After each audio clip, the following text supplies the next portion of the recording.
What's going on? Today we're covering 2025 changes for the VA home loan. Yes, we have not even finished the year, but there's already some anticipated changes to the VA home loan program.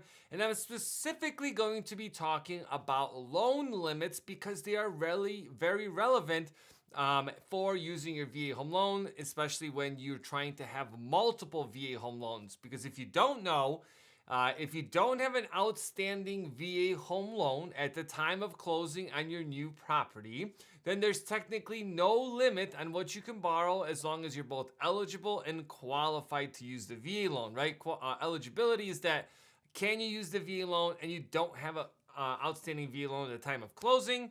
And then qualification is, do you have the credit collateral capacity to actually make that mortgage payment? So with this increase coming out in 2025, some lending institutions are already implementing this increase. So I'm going to show you guys and kind of demonstrate some of these changes and what they mean for you as a consumer going into next year. And it's also relevant for people that have mortgages that don't want to get rid of their current VA loan, but are in this bind of, do I sell? Do I buy? Do I need my full entitlement? Do I want to do a down payment?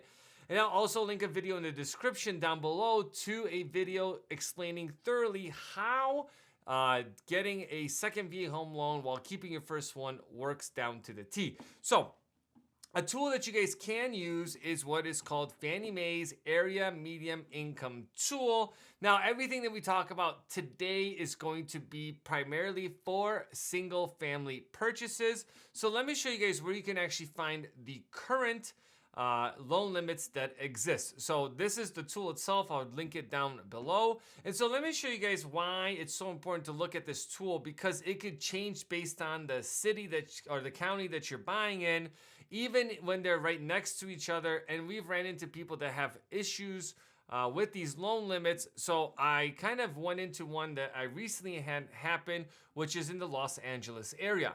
So where you want to take a look, and I can't really zoom in too well on this, but this is going to be where it's going to show you that the current single family loan limit is $1,149,825.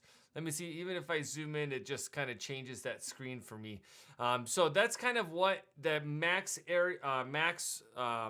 loan limit is if you have multiple VA loans before you have to put a down payment. So let me give you guys an example. So limit here for a single family limit, and it's no matter on VA loans if you have 2, 3, or 4 unit, it's always based on the single family loan limit. And again, it only applies when you keep a current VA loan and you want to use another one.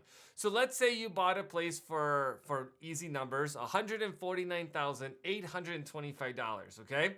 That basically today gives you $1 million worth of entitlement to still be able to buy another property, use your VA loan, and put no money down. Anything over that amount is going to require a 25% down payment for the difference. So you have $1 million left, you want to buy $1.1 million property, you have to do a 25% down payment for the $1 million, which is not too bad compared to look at other loan products. But now let's say we go over to San Bernardino County. Now you're going to see that the limit's going to change to $766,550. So this is an example where if you have an outstanding VA home loan, then it gets reduced to this amount from the $1,149,825. So that's where it stands today. Now, let's talk about what it's going to look like here coming up in 2025. Now, Fannie and Freddie Mae and Freddie Mac have not officially came out, but lenders are already allowing consumers to qualify at the higher single-family loan limit for 2025. Now, these increases, to give you an example, this year in 2024, it increased 5.5%. So lenders are being a little bit cautious, and they're actually increasing the current limit by 4.71%. And again, this only applies to single-family homes currently. And then once the official announcement comes out towards the end of the year, then they're going to implement the new policy. So the proposed single-family limit is going to increase for the 766,825 to 802,650 at a minimum.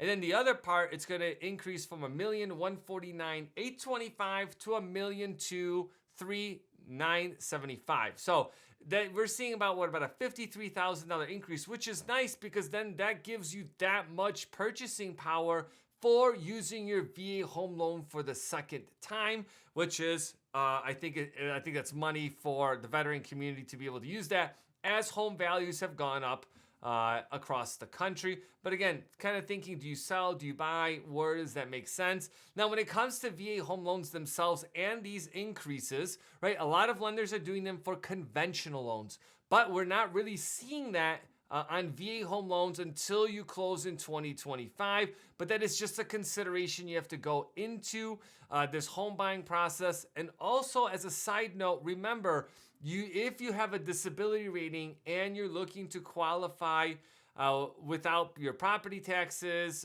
because you meet the requirement by the state, and I'll also drop a video link to that, how to search it.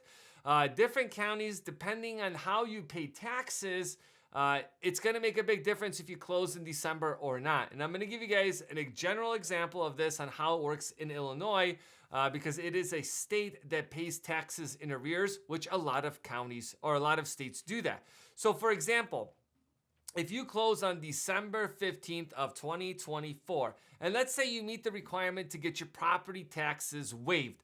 Well, if you close in December 15th of 2024, your tax exemption actually kicks in January of 2026. So you will pay taxes for all of 2024 because those actually 25 because those taxes are actually for 2024. Now here's the downside. If you close after January 1st of 2025, your tax exemption doesn't kick in until 2027. So this is why this is relevant to know both what the county and state, city requirements are. Layer that on top of, hey, looking at these benefits, do I wait or do I not wait? Because you have that cost that's associated with waiting. Now, in reality is that home inventory is down, but that doesn't mean that there's some gems out there that you can pick up, or maybe some fixer-uppers throughout the winter season, and definitely down in the warmer states. I'm sure they're going to be doing well because people are moving away from the cold into the warm weather. I, unfortunately, am staying in the cold. So make sure you guys hit that like and subscribe button, and I'll catch you soon.